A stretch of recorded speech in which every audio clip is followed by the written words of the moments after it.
Hi friends, welcome to Conquest Hindu News Analysis dated 31st August 2020. இன்னைக்கு நம்ம பார்க்க போற first article Hindu pageல first pageல வந்திருந்தது 19 lakh NRC excluded stuck in limbo அப்படின்னு சொல்லிட்டு சரி இந்த NRC அப்படிங்கிறது National Register of Citizens அப்படிங்கிறது இத பத்தி இன்னைக்கு நம்ம டீடைலா பார்ப்போம். சரி இந்த இஷ்யூ பார்க்கிறதுக்கு முன்னாடி இந்த இஷ்யூல ஜாஸ்தி பேசக்கூடிய இடம் எது அப்படின்னு கேட்டீங்கன்னா அசாம் ரீஜன். சரி அசாம் ரீஜன்ல என்ன மாதிரியான ப்ராப்ளம் அப்படின்னா அசாம் இல்ல இந்த நார்த் ஈஸ்டர்ன் ஸ்டேட்ஸ்லயே வந்துட்டு முக்கவாசி இருக்கக்கூடிய ப்ராப்ளம் இல்லீகல் மைக்ரேஷன் அப்படிங்கிறது தான் ப்ராப்ளம். இது என்ன இல்லீகல் மைக்ரேஷன்? மைக்ரேஷன்னா ஒரு இடத்துல இருந்து இன்னொரு இடத்துக்கு போறத மைக்ரேஷன் அப்படின்னு சொல்லுவாங்க. இல்லீகல் மைக்ரேஷன் அப்படிங்கிறது ஒரு பர்டிகுலர் பர்சன் ஒரு கண்ட்ரிக்கு வராரு, வரணும் அப்படின்னா இன்னொரு ஃபாரின் கண்ட்ரிக்கு போகும்போது ப்ராப்பரான பேப்பர்ஸ் வேணுமா, அதாவது விசாஸ் வந்துட்டு ப்ராப்பரா இருக்கணும். விசா ப்ராப்பரா வாங்காம இல்ல ஒருவேளை விசா வாங்கிட்டு வந்திருந்தாலும் இந்த விசாலயே 6 மாசம் நீங்க இருக்கலாம், 3 மாசம் நீங்க இருக்கலாம் அப்படிங்கிற மாதிரி டைமோட தான் நீங்க எவ்வளவு நாள் இன்னொரு ஃபாரின் கண்ட்ரில இருக்க முடியும் அப்படிங்கறத ஸ்டாம்ப் பண்ணி தான் அனுப்புவாங்க. அந்த பீரியடை தாண்டி நீங்க ஒருவேளை அந்த ஃபாரின் கண்ட்ரில இருக்கீங்க அப்படின்னா இல்லீகல் மைக்ரன்ட்ஸ் அப்படின்னு சொல்லுவாங்க. அப்ப இல்லீகல் மைக்ரன்ட்ஸ் ரெண்டு கேட்டகரி. ஒன்னு பேப்பர் விசா இல்லாம வரவங்க, இன்னொருத்தவங்க விசாவை டைம் ஸ்பேன் எக்ஸீட் பண்ணி இருக்கக்கூடியவங்களை இல்லீகல் இமிகிரன்ட்ஸ் அப்படின்னு சொல்லுவோம், இல்ல இல்லீகல் மைக்ரன்ட்ஸ் அப்படின்னு சொல்லுவோம். இந்த இல்லீகல் மைக்ரன்ட்ஸ் வந்துட்டு ஜாஸ்தி எந்த ரீஜன்ல இருக்காங்க அப்படின்னு கேட்டீங்கன்னா அஸ்ஸாம். இவங்க எங்க இருந்து வராங்க அப்படின்னா பங்களாதேஷ்ல இருந்து வராங்க. சோ அப்ப பங்களாதேஷோட என்னென்ன மாதிரியான இந்தியன் ஸ்டேட்ஸ் பார்டர் பண்ணுதுன்னா west Bengal is bordering Assam, Meghalaya, Tripura, இது எல்லாமே அசைவால், இது எல்லாமே என்ன பண்ணுதுன்னா பார்டர் ஷேர் பண்ணுது. ஆனா இந்த எஸ்கலேஷன்ஸ் வந்துட்டு ரொம்ப ஜாஸ்தியா எந்த ரீஜன்ல தான் இருக்கு அப்படின்னு கேட்டீங்கன்னா அசாம் ரீஜன்ல தான் இந்த மாதிரியான ப்ராப்ளம் வந்துட்டு ரொம்ப ஜாஸ்தியா இருக்கு. சரி என்ன இஷ்யூ அப்படின்னு கேட்டீங்கன்னா இந்த இல்லீகல் மைக்ரன்ட்ஸ் அப்படிங்கிறவங்க புதுசா ஒண்ணும் இந்தியாக்குள்ள வரது கிடையாது. சின்ஸ் 1950ல இருந்து என்ன பண்ணிட்டு இருந்தாங்க அப்படின்னு கேட்டீங்கன்னா இந்தியாக்குள்ள வந்துட்டு இருந்தாங்க. இந்த பங்களாதேஷ் அப்படிங்கிற கண்ட்ரியை இதுக்கு முன்னாடி ஈஸ்ட் பாகிஸ்தான் அப்படின்னு சொல்லியிருப்பாங்க. இந்தியா இண்டிபெண்டன்ஸ் வாங்குறதுக்கு முன்னாடி வரைக்கும் இந்த பங்களாதேஷ் வந்து இந்தியாவோட ஒரு பார்ட் தான். இன்னும் ரொம்ப சொல்லணும் அப்படின்னு கேட்டீங்கன்னா இந்த பங்களாதேஷ்க்கும் இந்தியாவுக்கும் ஜியோகிராபிக்கலா பாத்தீங்கன்னா ஒரு பவுண்டரி அப்படிங்கிறது மவுண்டன் பேரியர்ஸ் மாதிரி எல்லாம் கிடையாது. கம்ப்ளீட்டா பிளெயின் ரீஜன் அப்படிங்கறதுனால கரெக்டா கோடு வந்துட்டு ராட்கிளிஃப் கண்ணா பின்னான்னு வரைஞ்சு விட்டு போயிருந்திருப்பாரு. அப்ப என்ன ஆகும் அப்படின்னு கேட்டீங்கன்னா இந்த பக்கம் மாமா வீடு இருக்கு அப்படின்னா இந்த பக்கம் உங்க வீடு இருக்கும், இந்த பக்கம் தாத்தா பாட்டி வீடு இருக்கு அப்படின்னா இந்த பக்கம் உங்க வீடு இருக்கும். அப்ப நீங்க உங்க தாத்தா பாட்டி வீட்டுக்கு போகணும்னாலும் சரி, உங்க மாமா வீட்டுக்கு போகணும்னாலும் சரி, ஒரே ஒரு பவுண்டரி லைன் தான் கிராஸ். சோ இந்த மாதிரி இருக்கக்கூடிய இடத்துல இல்லீகல் மைக்ரேஷன் அப்படிங்கிறது ரொம்பவே ஜாஸ்தியா இருக்க ஆரம்பிச்சிச்சு 1950ஸ்ல இருந்தே. இந்த 1950ஸ்ல இருந்தே வரக்கூடிய இமிகிரேஷனை ஸ்டாப் பண்ணணும் அப்படின்னு சொல்லிட்டு தான் கவர்மெண்ட் 1950ல வந்துட்டு ஒரு ஆக்ட் கொண்டு வந்திருப்பாங்க. Immigrants expulsion from Assam act 1950ன்னு. நிறைய மைக்ரண்ட் பீப்புள் உள்ள வராங்க அப்படிங்கிறதுனால இந்த ஆக்ட பேஸ் பண்ணி தான், அதாவது immigration expulsion from Assam act 1950 base பண்ணி தான் 1951ல நேஷனல் ரெஜிஸ்டர் ஃபார் சிட்டிசன்ஸ் அப்படிங்கறத ஒன்னே வந்துட்டு ஃபார்ம் பண்ணியிருந்திருப்பாங்க. இதுக்கு அப்புறமாட்டி யார் யாரெல்லாம் இந்தியாவோட சிட்டிசன்ஸ் அப்படின்னு அந்த 1951 NRCல இருக்கும். ஆனா இது எப்ப இந்த இல்லீகல் மைக்ரன்ட்ஸோட ப்ரொடெஸ்ட் ரொம்ப ஜாஸ்தியாக ஆரம்பிச்சது அப்படின்னு கேட்டீங்கன்னா 1979ல தான் ஒரு ப்ரொடெஸ்ட் வந்துட்டு ரொம்ப பெரிய மேசிவான ப்ரொடெஸ்டா ஸ்டார்ட் ஆக ஆரம்பிச்சு. கிட்டத்தட்ட 6 வருஷம் இந்த ப்ரொடெஸ்ட் நடந்துட்டு இருந்தது. சரி ஏன் சார் வந்துட்டு ரைட் ஃப்ரம் இண்டிபெண்டன்ஸ்ல இருந்து 1979 வரைக்கும் இல்லீகல் மைக்ரன்ட்ஸ் வந்துட்டு நிறைய பேர் உள்ள வந்துட்டு இருக்காங்க, ஆனா ஏன் இந்த பர்டிகுலர் டைம் ஸ்பேன்ல மட்டும் எக்ஸ்ப்ளோர்ட் ஆக ஆரம்பிச்சது அப்படின்னு கேட்டீங்கன்னா அந்த 79ல லோக்சபா பைபோல் எலெக்ஷன்ஸ் வந்துட்டு அசாம்ல நடந்திருக்கும். இந்த இடத்துல என்ன ஆயிருக்கும் அப்படின்னு கேட்டீங்கன்னா நிறைய ஃபாரினர்ஸோட பேரு ஓட்டர் லிஸ்ட்ல வந்துட்டு பதிவாயிருந்திருக்கும். சரி என்ன மாதிரி இஷ்யூ அப்படின்னு கேளுங்க. ஏன் திடீர்னு இவ்வளவு பெரிய அஜிடேஷன் அப்படின்னு கேட்டீங்கன்னா இங்க பங்களாதேஷ்ல இருக்கவங்களுக்கு நிறைய வாழ்வாதாரம் இல்ல அப்படிங்கிறதுக்காக நம்ம வெளியூர்ல போய் வேலை பாக்குறோம்ல. திருச்சியில இருந்து நம்ம வந்துட்டு we are going to Chennai, Delhi அந்த மாதிரி எல்லாம் போறோம்ல. சோ அப்ப ஒரு இடத்துல இருந்து நம்ம வெளியில போறதுக்கு நமக்கு அங்க நிறைய எக்கனாமிக் ஆப்பர்ச்சுனிட்டிஸ் கிடைக்கும். இங்க எனக்கு தேவையான எக்கனாமிக் ஆப்பர்ச்சுனிட்டிஸ் இல்லைங்கிறதுனால தான் இந்த மைக்ரேஷனே நடக்கும். இந்த மாதிரி மைக்ரேட் ஆறவங்க இங்க போகும்போது வேற ஒரு கண்ட்ரிக்கு மைக்ரேட் ஆறாங்க அப்படின்னா இந்த கண்ட்ரிக்கு அவங்க போகும்போது அவங்க வந்துட்டு ஒரு ஏலியன் மாதிரி இவங்க வந்துட்டு எங்க போய் தங்குவாங்க, என்ன மாதிரியான வேலை கிடைக்கும் அப்படிங்கறதெல்லாம் இவங்களுக்கு கரெக்டா தெரியாது. சோ அப்ப இவங்க என்ன பண்ண ஆரம்பிச்சிருவாங்க அப்படின்னு கேட்டீங்கன்னா யாரோ ஒருத்தருக்கு இவர் பிளம்பிங் வேலை தெரியுது, ஒரு வீட்ல வந்துட்டு பைப் வந்துட்டு அடைச்சுக்குது அப்படின்னு வச்சுக்கோங்க. நம்ம இந்தியால வந்துட்டு ஒரு பிளம்பர கூப்பிட்டு, "சார் வேலை பாருங்க சார்" அப்படின்னு சொன்னா லைட்டா அடைச்சிருக்கும். அத தட்டி தான் உடுவாரு. ஆனா ரூ. 250 குடுங்க, ரூ. 300 குடுங்க அப்படின்னு கேட்பாரு. நம்ம வேற வழியே இல்லாம நமக்கு திருப்பி வேலை நடக்கணுமேங்கிறதுக்காக இந்த ரூ. 250 குடுத்துருவோம். இதுவே வெளியிலருந்து வரக்கூடிய ஒருத்தர், அதாவது வெளி கண்ட்ரிலருந்து வரக்கூடிய ஒருத்தர், அவர் இல்லீகல் மைக்ரண்ட். அவர போலீஸ் புடிச்சுட்டாங்க அப்டின்னா பிரச்சனை. சோ, அப்ப இவர் வந்துட்டு பதுங்கி பதுங்கி தான் இருப்பாரு. இவரோட வாழ்வாதாரத்துக்காக இவருக்கு இந்த பிளம்பிங் வேல தெரியும். அப்ப இவர் என்ன பண்ணுவாருன்னா, "நான் இந்த வேலைய பண்ணி தரேன். எனக்கு சாப்பாடு குடுங்க, இல்ல காசு குடுங்க" அப்படின்னு சொல்லுவார். சோ, சரி பண்ணி குடுத்த உடனே இவர் என்ன கேட்பாரு அப்டின்னா, "ரூ. 50 எனக்கு குடுங்க போதும்" அப்படின்னு சொல்லுவாரு. ஏன்னா, இவருக்கு வந்துட்டு இது இது வந்துட்டு இப்போதைக்கு நம்ம பாதுகாப்பா நமக்கு சாப்பாடு கிடைச்சா மட்டும் போதும் அப்படிங்கிற மாரி இருக்கக்கூடிய பெர்சன். அப்ப ஒருத்தர் இதே வேலைய ரூ. 50 பண்ணி குடுத்துருவாரு. இன்னொருத்தர் ரூ. 250 கேட்கிறாரு அப்டின்னா, நம்ம இந்தியன் சிட்டிசனே என்ன பண்ண ஆரம்பிச்சுரும் அப்டின்னா, இந்த ரூ. 50 வந்துட்டு யாரு வாங்குறாங்களோ, அவங்கள தான் நம்ம அடுத்தடுத்து திருப்பி திருப்பி கூப்பிடவே ஆரம்பிப்போம். அப்ப இந்த மாரி திருப்பி இவரையே கூப்பிடுறதுனால, இந்த ரூ. 250 வாங்குறவரோட வேலை வாய்ப்பு என்ன பண்ணும்? ஜாஸ்தியா அடிபடும். அவர யாரும் ரொம்ப ஜாஸ்தியா கூப்பிட மாட்டாங்க. அப்ப இந்த வெளி கண்ட்ரில இருந்து வந்த இல்லீகல் மைக்ரண்ட்ஸ் இந்தியால இந்த மாரி தான் இன்னொருத்தவங்களோட வேலைய வந்துட்டு பறிச்சுக்கிறாங்க. அதுவும் அஸ்ஸாம்ல இந்த மாரி தான் ஜாஸ்தியா நடக்குது. பிளஸ் இந்த மாரி வந்ததும் மட்டும் இல்லாம, ரொம்ப வருஷமா இருந்ததுக்கு அப்புறமாட்டி வோட்டர்ஸ் லிஸ்ட்ல பெர்மனன்ட் அட்ரஸ் இதெல்லாம் வந்ததுக்கு அப்புறம் வோட்டர் ஐடியும் இவங்க வாங்கி வச்சு எலக்டோரல் ரோல்ஸ்ல இவங்க பதிவும் பண்ணிட்டாங்க. இந்த பைபோல் எலக்ஷன்ஸ்ல இவங்க ஓட்டு போடுறதுக்கு இவங்க வேலிட் அப்படின்னும் லிஸ்ட்ல வந்துருச்சு அப்படிங்கிறதுனால, அப்ப ஏற்கனவே எங்களோட வாழ்வாதாரத்தையும் இவங்க பறிச்சுட்டாங்க. பொலிட்டிக்கலா எங்கள யாரு ஆளணும் அப்படிங்கிறத டிசைட் பண்ணக்கூடிய இதையும் வெளியில இருந்து இல்லீகலா ஒருத்தர் வந்து அவரு டிசைட் பண்ண போறாரு அப்படின்னா, அது எவ்வளத்துக்கு அந்த பர்ட்டிகுலர் ஸ்டேட்டோட இன்டெகிரிட்டி அண்ட் அவங்களோட கல்ச்சர் ஆஸ்பெக்ட்ஸா இருக்கட்டும், இல்ல பொலிட்டிக்கலா அவங்க டெசிஷனா இருக்கட்டும், எல்லாத்துலயும் ரொம்ப பெரிய டிஃபரன்சஸ் கிரியேட் பண்ணும் அப்படின்னு சொல்லிட்டு 1979ல ஆல் அசாம் ஸ்டூடெண்ட்ஸ் யூனியன் அப்படிங்கிற ஒரு பர்ட்டிகுலர் ஆர்கனைசேஷன் இந்த ப்ரொடெஸ்ட் ஸ்டார்ட் பண்ணியிருப்பாங்க. இந்த மாரி மெயின்லி பங்களாதேஷ் பீப்பிள் வந்துட்டு இந்த வோட்டர் லிஸ்ட்ல ஆட் பண்ணியிருக்காங்க அப்படின்னு சொல்லிட்டு. இந்திரா காந்தி கவர்மெண்ட் வந்துட்டு இனிஷியலா என்கேஜ் பண்ணியிருப்பாங்க இந்த ப்ரொடெஸ்டோட. இந்த ப்ரொடெஸ்ட் எல்லாம் ஸ்டாப் பண்ணுங்க. நம்ம இதுக்கு ஒரு சொல்யூஷன் கொண்டு வரோம் அப்படின்னு 1980ல இருந்து 1984 வரைக்கும் பேசியிருப்பாங்க. ஆனா எந்த ஒரு அக்ரிமெண்ட்டுமே ரீச் ஆயிருந்திருக்காது. 1984ல இந்திரா காந்தி அவங்கள அசாசினேட் பண்ணதுக்கு அப்புறமாட்டி 1985ல ராஜீவ் காந்தி கவர்மெண்ட் ஒரு அக்ரிமெண்ட் சைன் பண்ணுவாங்க. யாரோட அப்படின்னு கேட்டீங்கன்னா, இந்த all Assam student union and all Assam கான சங்கரம் பரிஷத் இந்த 2 ஆர்கனைசேஷன்ஸோட ஏன்னா இவங்க தான் ப்ரொட்டஸ்ட் நடத்தியிருப்பாங்க. இவங்க கூட ஒரு அக்ரிமெண்ட் வந்துட்டு சைன் பண்ணாங்க. இந்த அக்ரிமெண்ட் சைன் பண்ணதுக்கு அப்புறமாட்டி அசாம்ல நடந்த இந்த ப்ரொட்டஸ்ட் வந்துட்டு ஸ்டாப் ஆயிடும். இந்த அக்ரிமெண்ட் சைன் பண்ணாங்கல்ல 1985ல கரெக்டா என்னைக்கு சைன் பண்ணியிருப்பாங்கன்னா 15th ஆகஸ்ட் 1985 அன்னைக்கு சைன் பண்ணியிருப்பாங்க. இந்த அக்ரிமெண்ட் தான் என்ன அப்படின்னு சொல்றாங்கன்னா அசாம் அக்கார்ட் அப்படின்னு சொல்றாங்க. சரி சார். இந்த அசாம் அக்கார்ட் என்ன சொல்லுது அப்படின்னு கேட்டீங்கன்னா, இது ஒரு 5 கீ ஏரியாஸ்ல ஃபோக்கஸ் பண்ணாங்க. ஃபர்ஸ்ட் ஒன் ஃபாரின் இஷ்யூவ நீங்க கண்டிப்பா டீல் பண்ணி ஆகணும். அதாவது இல்லீகல் மைக்ரேஷனா வரக்கூடிய ஃபாரினர்ஸ் இஷ்யூவ டீல் பண்ணணும்.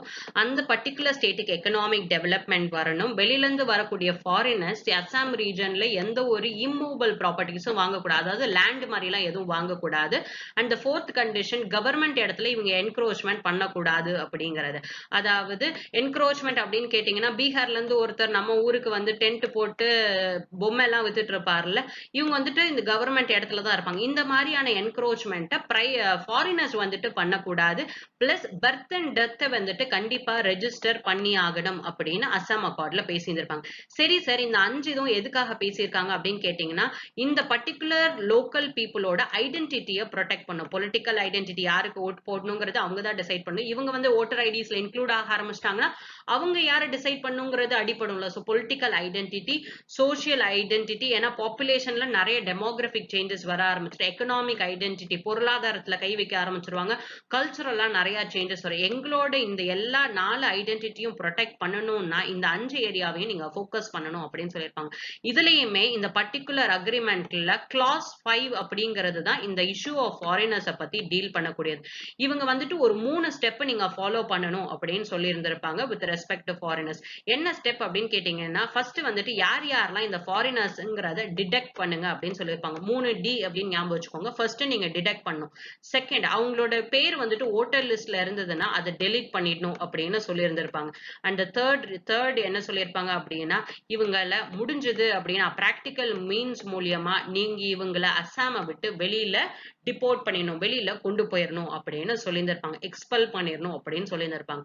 இந்த பர்டிகுலர் அக்ரிமெண்ட் படி ஃபாரினர்ஸை வந்துட்டு ஐடென்டிஃபை பண்றதுக்கா இருக்கட்டும், ஒவ்வொருத்தருக்கும் டிஃபரன்ஷியல் ட்ரீட்மெண்ட் கொடுக்கணும் அப்படிங்கிறதுக்காக யார் யாரெல்லாம் உள்ள இமிகிரண்ட் இல்லீகல் மைக்ரன்ஸா வந்தாங்களோ அவங்கள 3 விதமா கிளாசிஃபை பண்ணியிருப்பாங்க. ஏன்னா நம்ம இமிகிரேஷன் இல்லீகல் மைக்ரன்ஸ் வந்துட்டு 1950ல இருந்தே நடந்துட்டு இருக்கு அப்படின்னு பார்த்தோம் இல்லையா. சோ அப்ப இவங்க சொல்லும் போது ஃபாரினர்ஸை 3 விதமா, ஏன்னா 1950ஸ்லயே வந்திருக்காங்க அப்படின்னா இப்ப ரீசெண்டா என்ஆர்சி நடத்துறாங்க அப்படிங்கும் போது அவங்க தாத்தா பூட்டங்காலத்துல இருந்து இங்க இருந்தே வாழ்ந்திருப்பாங்க. அப்ப அது இன்ஜஸ்டிஸா போயிடும் அப்படிங்கறதுனால இதை நம்ம டிவைட் பண்ணிடுவோம். ஏன்னா இந்த அக்ரிமெண்ட் வந்துட்டு 1985ல சைன் பண்ணிருப்பாங்க. அப்ப என்ன சொல்லியிருப்பாங்க அப்படின்னா, யார் யாரெல்லாம் அஸ்ஸாமுக்கு வந்தாங்களோ ஃபர்ஸ்ட் கேட்டகரி, யார் யாரெல்லாம் அஸ்ஸாமுக்கு வந்தாங்களோ ஃபர்ஸ்ட் 1966, 1st January 1966 அண்ட் அவங்களோட பேர் வந்துட்டு 1967 நடந்த எலெக்ஷன்ஸ்க்கு யூஸ் பண்ண எலக்டோரல் ரோல்ஸ்ல அவங்களோட பேரும் இருந்திருக்கு. 1966க்கு முன்னாடி அவங்க இந்தியாக்குள்ள வந்துட்டாங்க அப்படின்னா அவங்களுக்கு நீங்க சிட்டிசன்ஷிப்பும் கொடுங்க, பிளஸ் அவங்க வந்துட்டு எலெக்ஷன்ஸ்ல ஓட் பண்ணக்கூடிய ஓட்டிங் ரைட்ஸும் கொடுங்க. அப்ப கிட்டத்தட்ட ஒரு சிட்டிசன் மாதிரி, கம்ப்ளீட்டா ஒரு இந்தியன் சிட்டிசன் மாதிரி அவங்கள ட்ரீட் பண்ணுங்க அப்படின்னு சொல்லிட்டாங்க.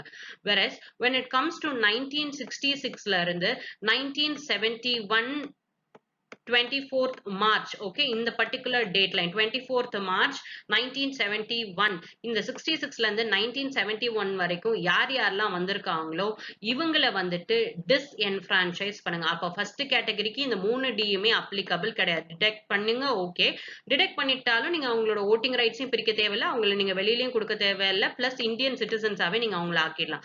இதுவே 1966ல இருந்து 1971 வரைக்கும் அவங்க வந்திருந்தாங்க அப்படின்னா அவங்களுக்கு வந்துட்டு அவங்களை நீங்க வந்துட்டு 3rd D பண்ணணும்னு அவசியம் கிடையாது. அதாவது அவங்கள வெளியில அனுப்பணுங்கிற அவசியம் கிடையாது. ஆனா அவங்களுக்கு கொடுக்கப்பட்டிருக்கக்கூடிய ஓட்டிங் ரைட்ஸை நீங்க கேன்சல் பண்ணுங்க. அவங்களுக்கு எப்பதான் நீங்க ஓட்டிங் ரைட்ஸ் கொடுக்கணும்னா 10 வருஷத்துக்கு கழிச்சுதான் ஓட்டிங் ரைட்ஸே கொடுக்கணும். அதாவது 1981ல இருந்து இவங்க எல்லாரும் ஓட்டு போடலாம் அப்படிங்கிற மாதிரியான situation, political right.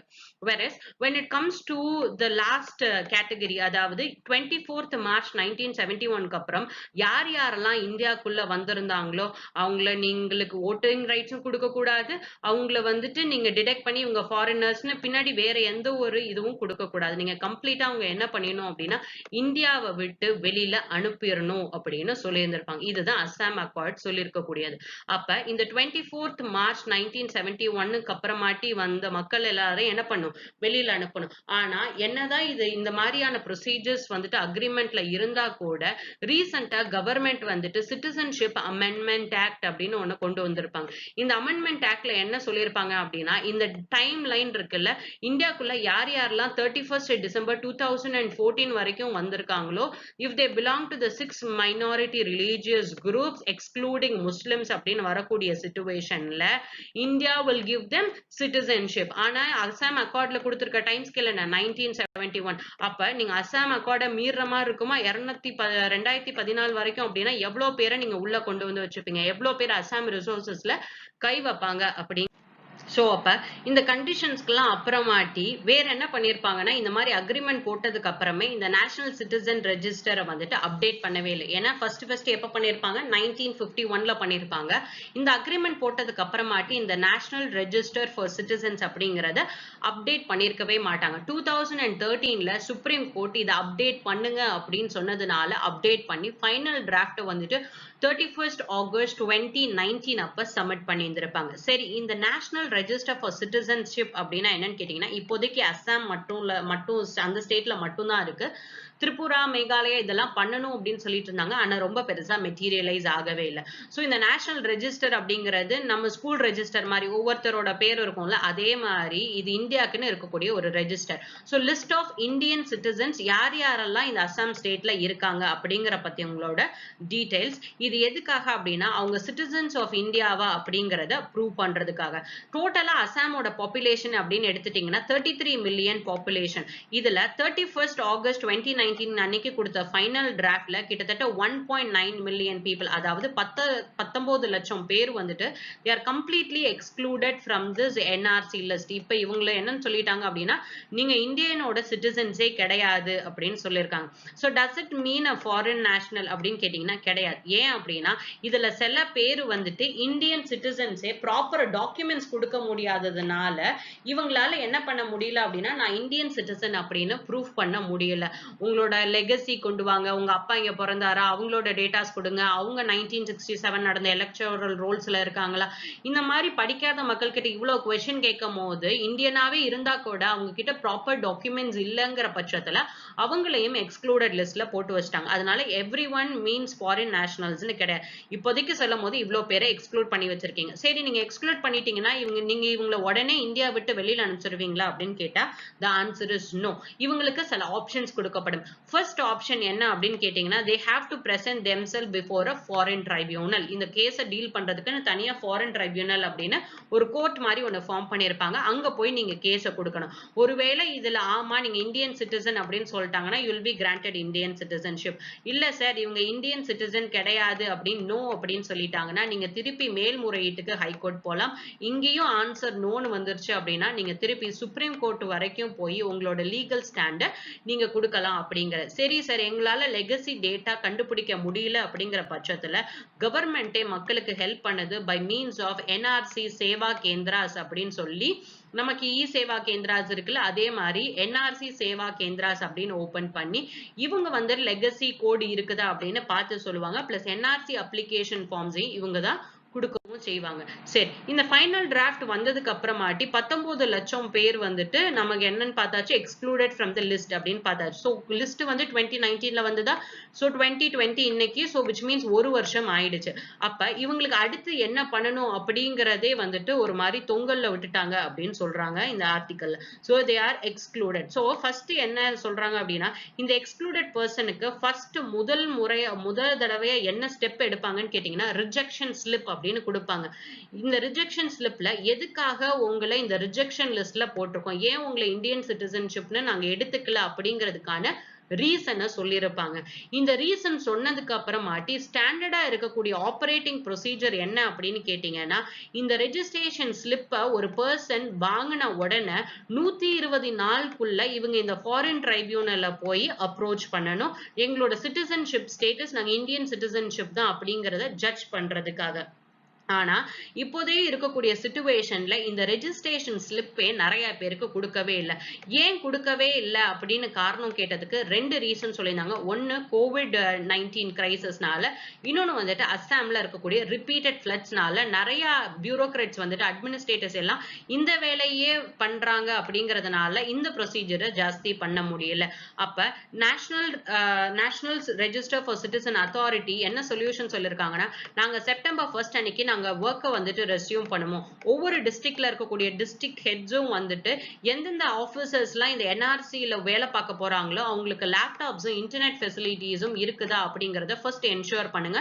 So that இது ஆன்லைன் ப்ரொசீஜர் மூலமா நம்ம பண்ணிடலாம் அப்படின்னு பேசிட்டு இருக்காங்க.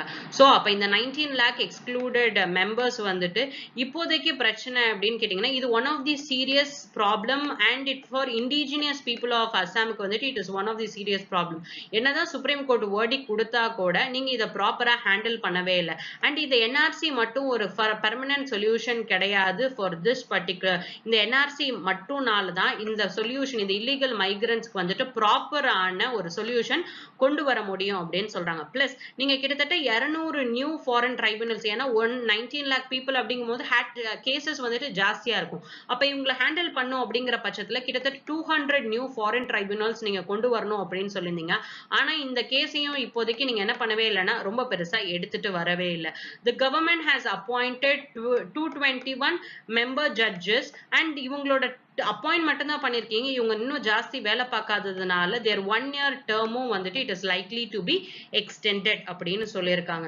சோ இந்த no organization in Assam, ஏன்னா நிறைய ஆர்கனைசேஷன்ஸ் இப்போ ஃபைனலா வந்திருக்க டிராஃப்ட் மேல ஹாப்பியே கிடையாது.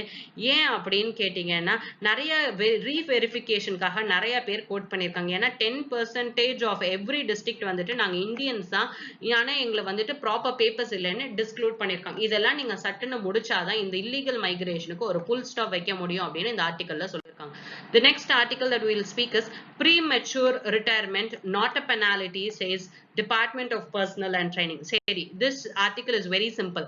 Central governmentல இருக்கக்கூடிய employees, இவங்க group A, group B, group C, group D இந்த மாதிரி employees வந்துட்டு categorize பண்ணுவாங்க. இந்த employeesக்கு இந்த group A, group B, group C இந்த கேட்டகரியில இருக்கிறவங்களுக்கு ஒரு சர்வீஸ் ரெக்கார்ட் அப்படின்னு சொல்லிட்டு ஒவ்வொரு எம்ப்ளாயிஸ்க்கும் சர்வீஸ் ரெக்கார்ட்ஸ் அப்படின்னு இருக்கும். இந்த department of personnel and training which is under central government இவங்க 28 ஆகஸ்ட் 2020 அன்னைக்கு ஒரு நோட்டீஸ் அனுப்பிச்சிருக்காங்க எல்லா government டிபார்ட்மெண்ட்டுக்கும் which is under central government. Be careful, this is central government and not state government. State central கவர்மெண்ட்ல இருக்கக்கூடிய எல்லா டிபார்ட்மெண்ட்டுக்கும் நோட்டீஸ் அனுப்பிச்சிட்டு என்ன சொல்றாங்க அப்படின்னு கேட்டீங்கன்னா, யார் யாரெல்லாம் உங்களோட ஆபீஸ்ல 50ல இருந்து 55 வயசு வரைக்கும் எந்தெந்த ஆபீசர்ஸ் இருக்காங்களோ அவங்களுக்குன்னு தனியா ஒரு ரெஜிஸ்ட்ரி மெயின்டைன் பண்ணுங்க. பிளஸ் யார் யாரெல்லாம் வேலைக்கு வந்து 30 வருஷமாச்சு 30 years of service யார் யாரெல்லாம் கம்ப்ளீட் பண்ணியிருக்காங்களோ அவங்களுக்கும் ஒரு ரெஜிஸ்ட்ரி கொண்டு வாங்க அப்படின்னு சொல்லிருக்காங்க. சரி, எதுக்கு இந்த ரெஜிஸ்ட்ரி அப்படின்னு கேட்டீங்கன்னா, எந்தெந்த அபிஷியல்ஸ் எல்லாம் இன்எஃபிஷியன்டா இருக்காங்க, யார் யாரெல்லாம் கரப்ட் பிராக்டிசஸ்ல இருக்காங்க, இல்ல இவங்க வந்துட்டு இந்த போஸ்ட் ஹோல்ட் பண்றதுக்கே ஃபிட் இல்ல அப்படின்னு இருக்கக்கூடிய அபிஷியல்ஸை ஐடென்டிஃபை பண்ணி இவங்கள நீங்க சீக்கிரமாவே ரிட்டையர்மெண்ட் எடுத்துக்கோங்க அப்படின்னு சொல்றதுக்கு பேரு. நீங்க 30 வருஷம் சர்வீஸ் பண்ணிட்டீங்க சார், நீங்க வந்துட்டு இதுக்கப்புறம் உங்களை வச்சுக்கணுமா வேணாமா அப்படிங்கிறது உங்களோட எஃபிஷியன்சியை பொறுத்து தான் நாங்க தேர்ந்தெடுப்போம். பிரைவேட்ல பண்ணுவாங்க இல்ல, உங்களோட எஃபிஷியன்சி நல்லா இருந்தா உங்களை வச்சுப்போம், உங்களோட எஃபிஷியன்சி நல்லா இல்லைன்னா உங்களை வெளியில அனுப்பிச்சிடுவோம் அப்படிங்கிற மாதிரி தான் கவர்மெண்ட் கொண்டு வர போறாங்க. ஆனா கவர்மெண்ட் எப்படி சொல்றாங்கன்னா, நீங்க கவர்மெண்ட்குள்ள வந்து 30 வருஷம் சர்வீஸ் பண்ணிட்டீங்களா, அப்படி இது ஒரு கிரைட்டீரியா. அப்படி இல்ல உங்களோட வயசு 50ஓ இல்ல 55 ஏஜோ இருக்கு அப்படிங்கிற பட்சத்துல உங்களை நாங்க ரிவ்யூ பண்ணிக்கிட்டே இருப்போம், அந்த பொசிஷனுக்கு நீங்க எஃபிஷியன்டான ஆளா அப்படின்னு. அப்படி இல்ல அப்படின்னா government may ask the person to take an early retirement. நீங்க சீக்கிரமாவே ரிட்டையர் ஆகலாம் சார், நீங்க 60 வயசு வரைக்கும் வெயிட் பண்ணுங்கிற அவசியம் கிடையாது. இந்த மாதிரி இருக்கக்கூடிய ப்ரொசீஜரை தான் ப்ரீமெச்சூர் ரிட்டையர்மெண்ட் அப்படின்னு சொல்லுவாங்க. இந்த பப்ளிக் இன்ட்ரெஸ்டுக்காக பண்றோம் அப்படின்னு சொல்லி கவர்மெண்ட் பண்ணிடுவாங்க. சரி, இந்த மாதிரி எம்ப்ளாய்மெண்ட் பெர்ஃபார்மன்ஸ் ரிவ்யூ கவர்மெண்ட் பண்ணி ஒருத்தரை வேலையை விட்டு தூக்கலாமா அப்படின்னு கேட்டீங்கன்னா, yes, government can do it. இதை எதுக்கு அடியில பண்ணுவாங்க அப்படின்னா, central civil services pension rules 1972 அடியில Fundamental Rules 56 Clause J, Fundamental Rules 56 Clause L, Fundamental Rule 48 Clause 1 Clause B கடியில it is having an absolute right. யாருக்கு absolute right அப்படின்னு கேட்டீங்கன்னா, to retire a government servant prematurely. அதாவது ஒரு யாரு வந்துட்டு இவங்களை remove பண்ணணும்னு நினைக்கிறாங்களோ அந்த அத்தாரிட்டிக்கு கம்ப்ளீட் அப்சல்யூட் ரைட் இருக்கு, கம்ப்ளீட் ரைட் இருக்கு, யாரும் டிஸ்கிரிமினேட்டரி பவர்லாம் கம்ப்ளீட் ரைட்டா இருக்கு. ஒரு கவர்மெண்ட் சர்வெண்ட்டை ப்ரீமெச்சூரா பப்ளிக் இன்ட்ரெஸ்ட்ல என்ன பண்ணுங்க, ரிட்டையர் ஆயிடுங்க அப்படின்னு சொல்றாங்க. சரி, எதுக்காக சார் இது பண்றாங்க? In order to strengthen the administrative மெஷினரிக்காக. ஏன்னா ஒரு பர்சன் ரொம்ப நம்ம எப்பயுமே கவர்மெண்ட்ல தான் இருக்க போதும், 60 வயசு வரைக்கும் இருக்க போறோம், நம்ம எஃபிஷியன்டா இருக்கோமா இல்லையா, நம்ம தான் 30 வருஷம் வேலை பார்த்துட்டோமே, இதுக்கப்புறம் என்ன பண்ண போறோங்கிற அந்த சோர்வு வரும்போது கவர்னன்ஸ்ல என்ன பட ஆரம்பிக்குதுன்னா, ஒரு ரெஸ்பான்சிபிள் இல்லாம போயிடுது, எஃபிஷியன்டா இருக்க மாட்டேன்றாங்க அப்படிங்கிறது. So this is going by developing responsible and efficient administration கொண்டு வரணும் எல்லா லெவல்ஸ்லயும் அப்படின்னு. இந்த மாதிரி கொண்டு வரதுனால we can achieve efficiency, economy and speedy disposal of government functions. எனக்கு நான் அண்டர்ஸ்டாண்ட் பண்ணி விட்ட வரைக்கும் ஒரே கல்லுல ரெண்டு மாங்காய். ஒன்னு, கவர்மெண்ட் வந்துட்டு இவங்க எல்லாரையும் இப்போதைக்கு வேலைக்கு அமிச்சிட்டாங்க அப்படின்னு கேட்டீங்கன்னா, ப்ரீமெச்சூர் பென்ஷன், ப்ரீமெச்சூர் ரிட்டையர்மெண்ட் அப்படின்னு வரும்போது கவர்மெண்ட் பென்ஷன்ஸ் கொடுப்பாங்க வித் கிராட்டிடியூட்ஸ் எல்லாமே. அப்ப கொடுக்கும் போது பென்ஷன் அப்படின்னு இப்ப ஒர்க் பண்ணாங்கன்னு வச்சுக்கோங்களேன், 50 வயசுல இருக்கவங்க கண்டினியூஸா ஒர்க் பண்ணிட்டே இருக்காங்க அப்படின்னா அவங்களோட சம்பளம் ஜாஸ்தியா இருக்கும். 1 லட்சம் ரூபாய் அவருக்கு சம்பளம் கொடுக்குறாங்க அப்படின்னு வச்சுக்கோங்க. இதுவே அவர் ரிட்டையர் ஆயிட்டு போயிட்டாரு அப்படின்னா அவருக்கு வந்துட்டு லாஸ்ட் டிரான் சேலரியில 50% தான் கொடுப்பாங்க. அப்ப 50,000 தான் அவருக்கு என்னவா போகும், பென்ஷனாவே போயிட்டு இருக்கும். இது கவர்மெண்ட்டுக்கு 50,000 ரூபாய் ப்ராஃபிட்டா, பிளஸ் இந்த 50,000 வச்சு கவர்மெண்ட் புதுசா அந்த வேகன்சியை ஒரு புதுசா யூத்தை வச்சு ஃபில் பண்ணிடலாமா? சோ அப்ப எம்ப்ளாய்மெண்ட் ஆப்பர்ச்சுனிட்டிஸ் பப்ளிக்ல வந்துட்டு ஓப்பன் ஆக ஆரம்பிச்சிருமா? ஒரே ஒரு மெத்தடு, ரெண்டுத்தையும் இவங்க சார்ட் அவுட் பண்ணலாம். அப்ப ரெவென்யூ வந்துட்டு இங்க இருந்து வரக்கூடிய ரெவென்யூவை ஒரு எஃபிஷியன்டான எங்கான ஆபீசர்ஸ்க்கு கொண்டு வந்துடலாம், ரெஸ்பான்சிபிளாகவும் இருக்கும் அப்படிங்கிறதுனால. சோ இதை பண்றதுக்காக they are going to do quarterly performance. ஒரு வருஷத்தை 4ஆ பிரிச்சுட்டாங்க. January to March, April to June, July to September, October to December. இந்த ஜான்வரில இருந்து மார்ச் வரைக்கும் என்ன பெர்ஃபார்மன்ஸ் பண்றாங்கறத ஜூலைல இருந்து செப்டம்பருக்குள்ள ரிவ்யூ பண்ணுவாங்க. ஏப்ரல் டு ஜூன் என்ன மாதிரி பெர்ஃபார்மன்ஸ் பண்ணிருக்காங்கங்கறத அக்டோபர் டு டிசம்பருக்குள்ள ரிவ்யூ பண்ணிடுவாங்க. ஜூலை டு செப்டம்பர் என்ன மாதிரி பெர்ஃபார்மன்ஸ் பண்ணிருக்காங்கங்கறத அடுத்த வருஷம் ஜான்வரி 2021 அண்ட் மார்ச் 2021 அதாவது அடுத்த வருஷத்துல பண்ணுவாங்க. அக்டோபர் டிசம்பர்ல பண்ணிருக்கக்கூடிய பெர்ஃபார்மன்ஸை ஏப்ரல் அண்ட் ஜூன் அடுத்த வருஷத்துல ரிவ்யூ பண்ணுவாங்கன்னு குவார்டர்லி பேசிஸ்ல ரிவ்யூ பண்ண போறாங்க. கவர்மெண்ட் இதுக்காக தனியா ஒரு ரிவ்யூ கமிட்டியும் ஃபார்ம் பண்ண போறதா சொல்லிருக்காங்க. குரூப் ஏ ஆபீசர்ஸ்க்கு வந்துட்டு அப்ரோப்ரியேட் லெவல்ஸ்ல வந்துட்டு ஒரு ரிவ்யூ கமிட்டி ஃபார்ம் பண்ணப்படும். இந்த review committee will be headed by the secretary of cadre controlling authority. Group B அப்படின்னு வரும்போது இந்த கமிட்டி யார் ஹெட் பண்ணுவாங்கன்னா அடிஷனல் இல்ல joint secretary level officer, boards மாதிரி இருக்கும்ல, central board, direct taxes, railway boards இந்த மாதிரி இருக்கக்கூடிய அந்த போர்டோட டைரக்டர் வந்துட்டு நீங்க எஃபிஷியண்டா இருக்கீங்களா இல்லையான்னு டிசைட் பண்ணுவாங்க. நான் கெசட்டட் எம்ப்ளாயீஸ் அப்படின்னு வரும்போது ஜாயிண்ட் செக்ரட்டரி லெவல்ல அந்த வேலையில இருக்கணுமா வேணாமா அப்படின்னு சொல்லிட்டு ஸோ அப்பாயிண்டிங் அத்தாரிட்டி ஒருவேளை ஜாயிண்ட் செக்ரட்டரிக்கு கீழே இருந்தாங்க அந்த ஆபீசருக்கு அப்படின்னா டெபுட்டி செக்ரட்டரி அவரோட கம்ப்ளீட் ரிவ்யூவை வந்துட்டு பண்ணுவார். ஆர்டிகல் என்ன சொல்லிருக்காங்கன்னா ப்ரீமெச்சூர் ரிட்டையர்மெண்ட் அப்படின்னு நீங்க பண்ணும்போது பெனால்டி கொடுக்க மாட்டோம் அப்படின்னு. அதாவது பெனால்டி எல்லாம் கிடையாது. நீங்க எஃபிஷியண்டா ஒர்க் பண்ணல சார், நீங்க வீட்டுக்கு போயிடுங்க. உங்களுக்கு தேவையான கிராட்டிடியூட் என்னென்ன மாதிரியான பெனிஃபிட்ஸ் கவர்மெண்ட் கிட்ட இருந்து வருமோ அது எல்லாமே கொடுக்கப்படும். வேற கம்பல்சரி ரிட்டையர்மெண்ட், ஏதோ ஒரு சஸ்பென்ஷன், ஏதோ ஒரு கேஸை ப்ராப்பரா கவனிக்கல, இதனால பெரிய கேஷுவாலிட்டிஸ் வந்துச்சுன்னா கம்பல்சரியா நீங்க ரிட்டையர் ஆங்க அப்படின்னு சொல்லும் போது that will be given with penalty and that is under Central Civil Service Classification Controls Appeals Rule 1965 கடியில இருக்கு. The next article that we will read is Haldi loses its flavor amid pandemic. சரி, ஹல்தி அப்படிங்கிறது ஹிந்தில வந்துட்டு மஞ்சளை தான் ஹால்தி அப்படின்னு சொல்லுவாங்க.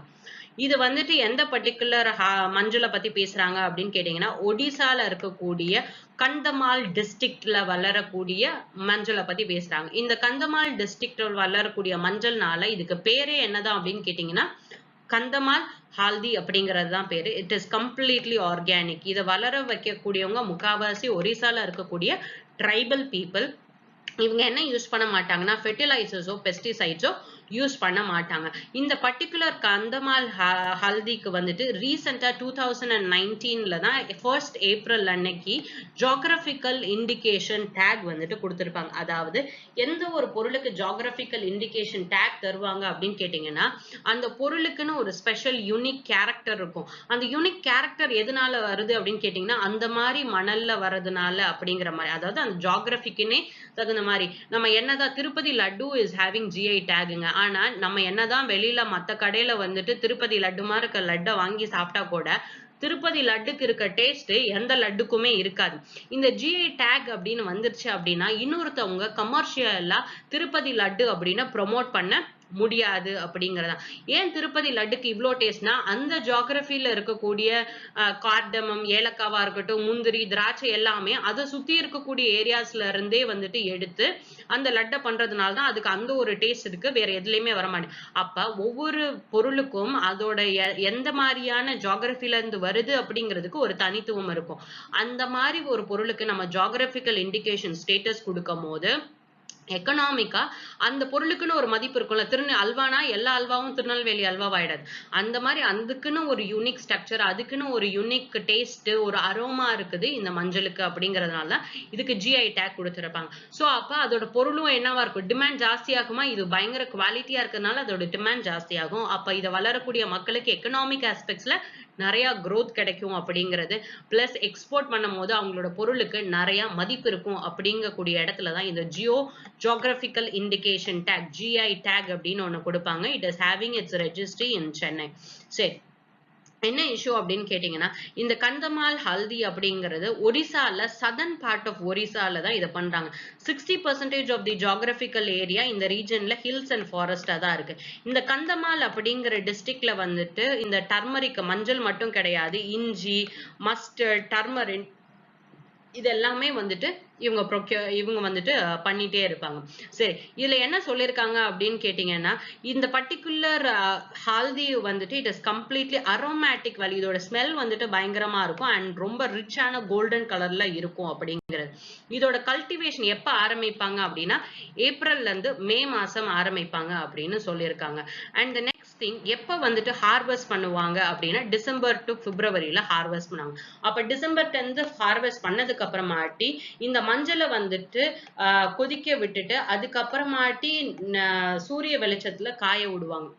இந்த மாதிரி பண்ணக்கூடிய கேஷ் கிராப்ஸா இருக்கட்டும், இதோட ப்ரொடக்டிவிட்டி அப்படிங்கிறது ரொம்ப ஜாஸ்தியா இருக்கும். இதோட வேல்யூவும் ஜாஸ்தியா இருந்தது. ஆனா எப்ப வந்துட்டு ஹார்வெஸ்ட் பண்ணிருக்காங்க? பிப்ரவரி மாசத்துல. லாக்டவுன் எப்ப வந்தது? மார்ச் மாசத்துல வந்ததுனால இவங்களோட ப்ரொடியூசர்ஸ் எல்லாத்தையுமே சேல் பண்ணவே முடியல. ஒரு டன் இது வந்துட்டு 40 ரூபா 30 ரூபா அப்படின்னு ரொம்ப கம்மியான விலைக்கு கேக்குறாங்க. அப்ப ஜியோகிராபிக்கல் இண்டிகேஷன் கொடுத்ததுக்கான ரீசனே நிறைய ப்ராஃபிட் இந்த ட்ரைபல் பீப்புளுக்கு வருங்கிறது தான். ஆனா இந்த கோவிட் சிச்சுவேஷன்னால இது இவங்களுக்கு ஜாஸ்தியான economic outputs கொடுக்கல அப்படிங்கிற மாதிரி ஆர்டிக்கல்ல எழுதியிருக்காங்க. The next article that we'll read is for the weakest. சரி, இந்த ஆர்டிக்கல் எதை பத்தி அப்படின்னு கேட்டீங்கன்னா, ரீசெண்டா சுப்ரீம் கோர்ட் ஆஃப் இந்தியா ஸ்டேட்ஸுக்கு ஷெட்யூல் காஸ்டுக்குள்ளேயே சப் குரூப்ஸ் வச்சுக்கிறதுக்கான பவர் இருக்கு அப்படின்னு சுப்ரீம் கோர்ட் சொல்லியிருப்பாங்க. சரி, இந்த கேஸ் எப்ப ஆரம்பிச்சது அப்படின்னு கேட்டீங்கன்னா 2004ல EV Chinnaiah versus state of Andhra Pradesh அப்படிங்கிற கேஸ்ல வந்துட்டு சுப்ரீம் அதாவது ஸ்கெடியூல்டு காஸ்டுக்குள்ள நிறைய கிளாசிபிகேஷன்ஸ், ஏன்னா ஸ்கெடியூல் காஸ்ட்ல இருக்கிற மக்கள் எல்லாம் இந்த ரிசர்வேஷனை யூஸ் பண்ணிப்பாங்களா அப்படின்னு கேட்டீங்கன்னா கிடையாது அப்படிங்கிற மாதிரி. யார் யாரெல்லாம் ஸ்கெடியூல் காஸ்ட்ல கொஞ்சம் வெள்ளா இருக்காங்களோ அவங்க தான் ஜாஸ்தி யூஸ் பண்ணிக்கிறாங்க. இது ட்ரிக்கிள் டவுன் எஃபெக்ட் ஆகல அப்படின்னு சொல்றாங்க. இது என்ன ட்ரிக்கிள் டவுன் எஃபெக்ட் அப்படின்னு கேட்டீங்கன்னா, எக்கனாமிக்ஸ்ல தான் இந்த கான்செப்ட் நிறைய வரும். மேல இருந்து ஒருத்தர் பணம் போடுறாரு, இங்க ட்ரிக்கிள் டவுன் எஃபெக்ட் தியரின்னு இருக்குல்ல, இதுதான் இது. மேல இருந்து ஒருத்தர் வந்துட்டு பணம் போடுற மாதிரி. இதுவே நம்ம கோட்டா மேல இருந்து கொடுக்குறோம் அப்படின்னா கீழே இருக்கிற ஒருத்தருக்குமே இந்த கோட்டா போய் சேருதா? அப்ப மேல ஒருத்தர் நிறைய கொடுக்கும் போது கீழே இருக்க ஒருத்தருக்கும் எஃபெக்ட் கொடுக்குது அப்படின்னா இந்த ரிசர்வேஷன் ரைட். ஆனா பிராக்டிக்கலா என்ன நடக்குது அப்படின்னு கேட்டீங்கன்னா, இந்த ட்ரிக்கிள் டவுன் எஃபெக்ட் எல்லாருக்குமே சாதகமா இருக்கிறது கிடையாது. கீழே இருக்கக்கூடிய மக்களுக்கு ரொம்ப கம்மியாகவும், இதுவே வந்துட்டு மேல தட்டுல இருக்கக்கூடிய அதே கேட்டகரியில மேல் தட்டுல இருக்கக்கூடியவங்களுக்கு நிறைய பெனிஃபிட்ஸும் வருது அப்படிங்கிற மாதிரி. அதாவது இஃப் an IAS ஆஃபீஸர் அவரோட he belongs to SC community அப்படின்னா அவர் பையன் SC he is also an SC community, அவரு ரேங்க் அடிக்கிறாரு அகாடமிஸ் ஆர் யோர் எஜுகேஷன்ல he is having a good score அப்படிங்கும் போது இவர் வந்துட்டு சர்வீஸ் வாங்குறாரு அப்படின்னா இவருக்கு பெனிஃபிட் தானே. கீழே இருக்கிறவர் வந்துட்டு புவரான ஃபேமிலில இருந்து வந்தவர், ப்ராப்பர் ஃபுட் கூட கிடையாது, இவர் படிச்சு வராரு அப்படின்னா இல்ல ஒருத்தர் 2 பேர் தான் வராங்க. அப்போ which means that இந்த ட்ரிக்கிள் டவுன் எஃபெக்ட் ஆகவே இல்லை. ரிசர்வேஷன்ங்கிறது கொடுத்தது இந்த எஸ்சி கம்யூனிட்டிக்குள்ளேயே நிறைய டிவைட்ஸ் கொண்டு வந்து எஸ்சிலேயே கொஞ்சம் வெல்டிடா இருக்கவங்க தான் இதை நல்லா யூஸ் பண்ணிக்கிறாங்க. கீழே நிஜமாலே யாரு டிசைடா இருக்காங்களோ அவங்களுக்கு போக மாட்டேங்குதுங்கிறதுனால சில ஸ்டேட்ஸ்ல எஸ்சிலேயே நிறைய கிளாசிபிகேஷன்ஸ் கொடுத்திருக்காங்க. Even when you take Tamil Nadu into consideration, எஸ்சிக்கு அப்படின்னு எடுத்துட்டீங்க அப்படின்னா ஓவராலா சென்ட்ரல்ல இருக்கக்கூடிய ரிசர்வேஷன் இஸ் 18%. ஆனா தமிழ்நாடுல வந்துட்டு பாத்தீங்க அப்படின்னா தமிழ்நாடுல எஸ்சி கேண்டிடேட்ஸ்க்கு 15% தான் ரிசர்வேஷன். 3% வந்துட்டு அருந்ததியர் கம்யூனிட்டி SCAக்கு வந்துட்டு 3% இந்த 18%ல இருந்து பிரிச்சு கொடுத்திருந்திருப்பாங்க. So which means that இப்போதைக்கு எஸ்சிக்கு அண்டர் தமிழ்நாடு it is 15%, SCAக்கு 3% அப்படிங்கிற. அப்ப இது வந்துட்டு ஸ்கெடியூல் காஸ்ட்ல இருக்கக்கூடிய சப் குரூப்ஸ். 2004ல இந்த கேஸ்ல என்ன சொல்லியிருப்பாங்கன்னா, ஸ்டேட்ஸுக்கு இந்த மாதிரியான பவர் கிடையாது சப் குரூப்ஸ் ஃபார்ம் பண்ணும். ஏன்னா ஒரு கேஸ்ட் ஸ்கெடியூல் காஸ்ட்ல வரணுமா ஸ்கெடியூல் ட்ரைப்ல வரணுமாங்கிறதே யாருதான் டிசைட் பண்ணுவாரு அப்படின்னா பிரசிடென்ட் தான் டிசைட் பண்ணுவாரு. அது பிற்காலத்துல பார்லிமெண்ட் என்ன பண்ணும் அப்படின்னா இன்க்ளூட் பண்ணுமா இன்க்ளூட் பண்ணக்கூடாதா அப்படின்னு பேசிப்பாங்க. பிரசிடென்ட் இந்த மாதிரி நோட்டிஃபை பண்றது article number 341 for schedule caste கடியில நோட்டிஃபை பண்ணுவாரு. ஆர்டிகல் நம்பர் 342க்கு ஸ்கெடியூல் ட்ரைப்ஸுக்கு நோட்டிஃபை பண்ணுவாரு. ரீசெண்டா வந்த அமெண்ட்மெண்ட்ல ஆர்டிகல் நம்பர் 342A கடியில யார் யாரெல்லாம் அதர் பேக்வர்ட் கிளாஸஸ்ல வரணுங்கிறதையும் யார் தான் நோட்டிஃபை பண்ணுவாரு? பிரசிடென்ட் தான் நோட்டிஃபை பண்ணுவார். அப்ப நீங்க பிரசிடென்ட் போட்டிருக்க ஒரு நோட்டிபிகேஷனை ஓவர் ரைட் பண்ணி இந்த மாதிரியான ப்ரிஃபரன்ஷியல் ட்ரீட்மெண்ட்ஸ் கொடுக்க கூடாது அப்படின்னு 2004ல ஜட்ஜ்மெண்ட் வந்துட்டு சொல்லியிருந்திருப்பாங்க. இந்த ஜட்ஜ்மெண்ட் சொல்லியிருந்த போது அந்த பெஞ்சோட நம்பர் ஆஃப் ஜட்ஜஸ் அப்படின்னு கேட்டீங்கன்னா 5. இப்ப ரீசெண்டா 2020ல கொடுத்த ஜட்ஜ்மெண்ட் ஜஸ்டிஸ் அருண் மிஸ்ரா இவங்க ஜட்ஜ்மெண்ட்ல என்ன சொல்லியிருப்பாங்கன்னா, ஸ்டேட்ஸ் வந்துட்டு ப்ரிஃபரன்ஷியல் ட்ரீட்மெண்ட்ஸ், ஏன்னா இந்த கீழே ட்ரிக்கிள் டவுன் எஃபெக்ட் ஆகலைங்கும் போது யாருங்க ரொம்ப ரிசர்வேஷன் அப்படின்னு கொடுக்குறாங்க அப்படின்னா அந்த கேஸ்ட்ல இருக்கக்கூடிய கடைசி மனுஷன் வரைக்கும் அது வந்துட்டு பெனிஃபிட்டா இருக்கணும்ல. அது பெனிஃபிட்டா இல்லாத பட்சத்துல யாரோ ஒருத்தர் ஒதுக்கப்படுறாங்க வர சிச்சுவேஷன் வரும்போது ஸ்டேட்ஸ் ப்ரிஃபரன்ஷியலா ட்ரீட்மெண்ட் கொடுக்கலாம். preferential treatment can be given even to the weakest among the scheduled castes without depriving the other caste of any benefits. இவங்க மாதிரி ஏன்னா எஸ்சி கம்யூனிட்டி அப்படின்னு எடுத்துட்டீங்கன்னா அது ஹோமோஜீனியஸா இருக்காது, அதுக்குள்ளேயே நிறைய டிஃப்ரெண்ட் சப் கேட்டகரிஸ்லாம் இருக்கும் இல்லைங்க. ஓபிசின்னு எடுத்துட்டீங்கன்னா நிறைய கம்யூனிட்டிஸ் உள்ளேயே இருப்பாங்க, எஸ்சின்னு எடுத்துட்டீங்கன்னா அதுக்குள்ளேயே நிறைய கம்யூனிட்டிஸ் இருப்பாங்க. அப்ப எல்லாருமே ஒரே மாதிரியே கிடையாது. அப்ப எல்லாருமே ஒரே மாதிரியே கிடையாதுங்கிற பட்சத்துல நீங்க இந்த மாதிரி ப்ரிஃபரன்ஷியல் ட்ரீட்மெண்ட் பண்றதுக்கு ஸ்டேட்ஸுக்கு அனைத்து பவரும் இருக்கு அப்படின்னு சொல்லியிருப்பாங்க. This is a very big relief for everyone. சரி, இது என்ன பண்ண போகுது அப்படின்னு கேட்டீங்கன்னா, ஏற்கனவே ஒரு எஃபெக்ட் இருந்தது. பிசியில வந்துட்டு பேக்வர்ட் கிளாஸ், மோஸ்ட் பேக்வர்ட் கிளாஸ்னு பண்ணிருக்காங்களோ அதே மாதிரியே தான் இதுவும் நடக்க போகுது. சின்ஸ் இவி சின்னையாவோட பெஞ்ச் வந்துட்டு 5 மெம்பர் பெஞ்ச், அருண் மிஸ்ராவோட பெஞ்ச் இஸ் 5 மெம்பர் பெஞ்ச். ஒருத்தர் இதை பண்ணக்கூடாது, இந்த மாதிரி சப் குரூப்ஸ் பண்ணக்கூடாதுன்னு சொல்றாரு, இன்னொருத்தர் சப் குரூப்ஸ் பண்ணலாம் ஏன்னா எல்லாருமே ஒரே மாதிரி இருக்கிறது கிடையாது. அப்ப ஒருத்தர் சரி இன்னொருத்தர் சரி இல்லைன்னு சொல்றாங்க. ஆனா number of judges in the benches 5 பேர் தான் இருக்கிறாங்க. அப்படிங்கிற பட்சத்துல the case has been referred to a 7 member constitutional bench. இது இன்னும் திங்க் பண்ணுங்க அப்படின்னு சொல்லியிருந்திருக்காங்க. இந்த பிரசன்ட் கேஸ் யாருக்காக நடந்திருக்கும் அப்படின்னு கேட்டீங்கன்னா, பஞ்சாப் ஸ்டேட்ல வந்துட்டு இந்த மாதிரியான ப்ரிஃபரன்ஷியல் ட்ரீட்மெண்ட் ஸ்கெடியூல் கேஸ்ட்ல பால்மிகிஸ் அண்ட் மஸ்ஹாபி சீக்ஸ்க்கு வந்துட்டு கொடுத்துருப்பாங்க. இத ஹைகோர்ட் வந்துட்டு இவி சின்னையா இதுல இந்த மாதிரி சப் குரூப்ஸ் கொடுக்க கூடாது அப்படின்னு சொல்லி பஞ்சாப் கொடுத்திருந்த ரிசர்வேஷனை ஸ்ட்ரைக் டவுன் பண்ணியிருந்திருப்பாங்க. இந்த மாதிரி ஸ்ட்ரைக் டவுன் பண்ணதுதான் இப்போ ஓவர் ரூல் பண்ணி சுப்ரீம் கோர்ட் நீங்க இத பண்ணலாம் அப்படின்னு சொல்லிட்டு இருக்காங்க. பிளஸ் வேற என்ன கொஸ்டின் வந்துட்டு ரைஸ் ஆயிருக்கு அப்படின்னு கேட்டீங்கன்னா, எப்படி ஓபிசியில ஒரு கிரீமி லேயர் இருக்கோ அதே மாதிரியான ஒரு கிரீமி லேயர் ஸ்ட்ரக்சர் எஸ்சிக்குள்ளேயும் கொண்டு வந்தா என்ன தப்பு அப்படிங்கிற மாதிரியான டிஸ்கஷன்ஸ் எல்லாம் போய்கிட்டு இருக்கு. அண்ட் ஆத்தர் என்ன சொல்லியிருக்காருன்னா, இப்போதைய கன்சர்ன் வந்துட்டு தலித்ஸ்லயுமே மோஸ்ட் மார்ஜினலைஸ் செக்ஷனுக்கு அடிக்குவேட் ரெப்ரசன்டேஷன் இருக்குதா அப்படிங்கிறது தான் கன்சர்ன். இந்த கிரீமி லேயர் போஸ்ட் ஆக்குபை பண்றது இப்போதைக்கு லெஸ் கன்சர்ன். ஏன் அப்படின்னு கேட்டீங்கன்னா, என்னதான் ஒரு ஆபீசர் வந்துட்டு பேங்க்ல மேனேஜரா இருக்காரு, இல்ல ஒரு ஐடி செக்டார்ல இருக்காங்க, என்னது you could be friends, you could be good neighbours, இந்த மாதிரி எல்லாம் வந்துட்டு ஒரு எஸ்சி கம்யூனிட்டில இருந்து இருக்கலாம் அப்படிங்கிற மாதிரி. ஆனா when it comes to marriage அப்படின்னு வரும்போது என்ன ஆயிடும் அப்படின்னு கேட்டீங்கன்னா, மேரேஜ்ல ஒரு பெரிய ரிலேஷன்ஷிப் பில்ட் பண்ணோம் அப்படின்னா இந்த தலித்ஸ்க்கு வந்துட்டு கல்யாணம் பண்ணி கொடுக்க கூடாது, இந்த தலித்ஸோட இந்த மாதிரியான ஃபேமிலி ரிலேஷன்ஷிப்ஸ் இருக்கக்கூடாது அப்படிங்கிறது இன்னும் சொசைட்டில இருந்துகிட்டே இருக்கு.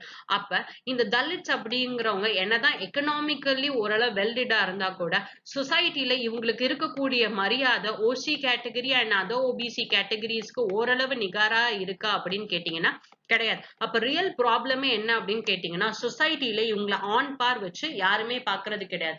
If this is the real problem. அப்ப இந்த ரியல் ப்ராப்ளம் சொசைட்டியா இவங்களை டிஸ்கிரிமினேட் பண்ணிட்டே இருக்கிறதுனால இந்த கிரீமி லேயர் அப்படிங்கறது இப்போதைக்கு பேச வேணாம் அப்படின்னு ஆர்டிக்கல் எழுதியிருக்காங்க. The next article is despite the messaging it is still the advantage of China அப்படின்னு இந்த ஆர்டிக்கல். இந்த ஆர்டிக்கல் எதை பத்தி சொல்றாங்க அப்படின்னு கேட்டீங்கன்னா, யூஎஸ் வந்துட்டு தன்னோட அதிகமான இன்வெஸ்ட்மெண்ட்ஸை வந்துட்டு நாங்க சைனால இருந்து வெளியில எடுத்து நாங்க வேற ஒரு இடத்துல ரீலோகேட் பண்ண போறோம் அப்படின்னு நிறைய பேர் பேசிட்டு இருக்காங்க. ஆனா என்னதான் இது பேசிட்டே இருந்தாங்கன்னா கூட ரியாலிட்டியில இது சாத்தியம் கிடையாது, இது அப்படி நடக்கிறதும் கிடையாது. கம்பெனிஸ் வந்துட்டு முக்காவாசி யூஎஸ் கம்பெனிஸ் எதை தான் போக்கஸ் பண்ணிருக்காங்கன்னா, சைனாவோட மார்க்கெட்டை மட்டும்தான் போக்கஸ் பண்ணிட்டு இருக்காங்க. இங்க சைனால கொண்டு போய் பேஸ் வைக்கிறது அப்படிங்கிறது ஏற்கனவே ரொம்ப கம்மி. அதனால இவங்க வந்துட்டு வெளியில போகணும் அப்படின்னு நினைக்கவே இல்லை. ஒருவேளை வெளியில போகணும்னு நினைச்சாங்கன்னா கூட நிறைய பேரோட சாய்ஸ் வந்துட்டு இந்தியாவா இருக்க மாட்டேங்குது. இதை தாண்டி இருக்கக்கூடிய சவுத் ஏசியன் கண்ட்ரீஸா இருக்கு. ஏன் இந்தியால நிறைய பேர் வரமாட்டாங்க அப்படின்னா, இந்தியால வந்துட்டு சைனால இருந்த அளவுக்கு இண்டஸ்ட்ரியல் பேஸோ எக்ஸ்பர்டைஸோ கிடையவே கிடையாது. அப்ப மத்த ஏசியன் கண்ட்ரீஸ் எல்லாமே இதுல ரொம்ப காம்படிட்டிவா இருக்கிறதுனால இந்தியாவுக்கு வரக்கூடிய ஆப்பர்ச்சுனிட்டிஸ் ஆர் வெரி லெஸ் அப்படின்னு சொல்லியிருக்காங்க. இந்தியாவுக்கு சில குட் பாயிண்ட் சொல்லியிருக்காங்க. இந்தியா டெமோக்ராட்டிக்கான கண்ட்ரி, ரொம்ப பெருசா ஃபாரின் கம்பெனிஸோட டேட்டா சீக்ரெட்ஸை வந்துட்டு திருடலாம் மாட்டாங்க. இந்தியா வந்துட்டு ஒரு open vibrant independent judiciary, press வைப்ரண்டா இருக்கு. அட்மினிஸ்ட்ரேட்டிவ்ல டெமோக்ராட்டிக் கவர்னன்ஸ் இதெல்லாம் ஃபேவரபிளா இருந்தா கூட நிறைய இடத்துல கவர்மெண்டோட இன்வெஸ்ட்மெண்ட் பாலிசிஸா இருக்கட்டும், டாக்ஸேஷன் பாலிசிஸா இருக்கட்டும், இது எல்லாமே ரொம்ப ரிஜிடா இருக்கிறதுனால ஆன்டி காம்படிட்டிவ் ஃபார்மேட்ல இருக்கு. ஏன்னா இந்தியா ஜாஸ்தி தன்னோட டொமெஸ்டிக் மேனுஃபேக்சர்ஸ்க்கு வந்துட்டு நிறைய வந்துட்டு ப்ரொமோட் பண்ணணும், அவங்களோட ப்ராடக்ட்ஸ் நிறைய வெளியில வரணுங்கிறதுக்காக காமர்ஸ் அந்த மாதிரி ப்ரொவைட் பண்ணக்கூடிய கம்பெனிஸ் மேல நிறைய டாக்ஸேஷன் போடுறதுனால இது ரொம்ப பெரிய டிஸ்அட்வான்டேஜா போய்கிட்டே இருக்கு. சோ அப்ப இது வந்துட்டு ஜாஸ்தி யாருக்கு தான் இந்தியாவோட பாலிசிஸ் பே பண்ணுதுன்னா டொமெஸ்டிக் மார்க்கெட்டுக்கு தான். சோ இதனால வந்துட்டு ஃபாரின் கம்பெனிஸ் உள்ள இன்வெஸ்ட்மெண்ட் பண்ண வரதுக்கு ரொம்பவே யோசிக்கிறாங்க. சரி, ஏன் வந்துட்டு இவ்வளோ பிரச்சனை இருந்தா கூட ஏன் சைனா ஸ்கோர் பண்ணுது? ஏன்னா இந்தியா சைனா எதுல ஸ்கோர் பண்ணுதுன்னு தெரிஞ்சுட்டா இந்தியா அது மாதிரியான சேஞ்சஸ் பண்ணலாமா? சரி, ஏன் சைனா ஸ்கோர் பண்ணுது அப்படின்னு கேட்டீங்கன்னா சைனாக்கு நிறைய அட்வான்டேஜஸ் இருக்கு. ஒன்னு, மேனுஃபேக்சரிங் இன்ஃப்ராஸ்ட்ரக்சர் அவங்க கிட்ட பயங்கரமா இருக்கு. அண்ட் அவங்களுக்கு அதுக்கு தேவையான ஸ்கில் லெவல்ஸும் வந்துட்டு இருக்கு. ஏதாச்சும் ஒரு இனோவேஷன்ஸ் கொண்டு வந்தாங்க அப்படின்னா அது புரோட்டோடைப்ல இருந்து உடனே ப்ராடக்டா அது மாறிடும். அது லெவல்ஸ் எந்தெந்த பேட்டன் ரைட்ஸ் வாங்கணும், இவ்வளோ பியூரோக்ராட்டிக் ப்ராசஸ் அதெல்லாம் கிடையாது. ஒன்ஸ் அது பேப்பர்ல இருக்குன்னா அது உடனே இம்ப்ளிமெண்ட் பண்ணிடலாங்கிற மாதிரியான பாலிசிஸ். அதனால இந்தியாவோட ஓன் பிளானிங் இம்ப்ரெசிவ் பாலிசிஸ் வந்துட்டு ரொம்பவே லெஸ். என்னதான் இந்தியா வந்துட்டு நிறைய கீ செக்டார்ஸ் ஐடென்டிஃபை பண்ணி என்னென்ன ரோட் பிளாக்ஸ் இருக்கு இந்த இன்வெஸ்ட்மெண்ட்ல அப்படிங்கறதெல்லாம் கம்மி பண்ணி இன்வெஸ்ட்மெண்ட்ஸை வந்துட்டு நிறைய கொண்டு வரணும் அப்படின்னு நினைச்சாலும் இன்னும் நிறைய இந்தியா பண்ணணும் அப்படின்னு சொல்லியிருக்காங்க. சைனா கிட்ட ஸ்பெஷலைஸ்டு இண்டஸ்ட்ரியல் ஜோன்ஸே வந்துட்டு எக்கச்சக்கமா இருந்தது. வேறஸ் இந்தியா அந்த மாதிரி ஒன்னு கிரியேட் பண்ணணும் அப்படின்னு நினைச்சா கூட சைனாவோட லெவலுக்கு ஈக்குவலண்டா வர முடிய மாட்டேங்குது, விச் இஸ் வெரி ஸ்லோ. ஏன்னா இன்வெஸ்ட்மெண்ட்ஸ் அப்படிங்கிறது ரொம்பவே கம்மியா இருக்கு. And when it comes to new Delhi, அப்ப நியூ டெல்லி எதுல ஃபோக்கஸ் பண்ணும் அப்படின்னு கேட்டீங்கன்னா ஃபோக்கஸிங் டெவலப்மெண்ட். எந்தெந்த ஸ்டேட்ஸ் எதுகிட்ட எபிலிட்டி ஜாஸ்தியா இருக்கோ, எந்தெந்த செக்டார்ஸ்ல எக்ஸ்போர்ட்ஸ் ஜாஸ்தியா இருக்குமோ அதுல நீங்க ஃபோக்கஸ் பண்ணுங்க.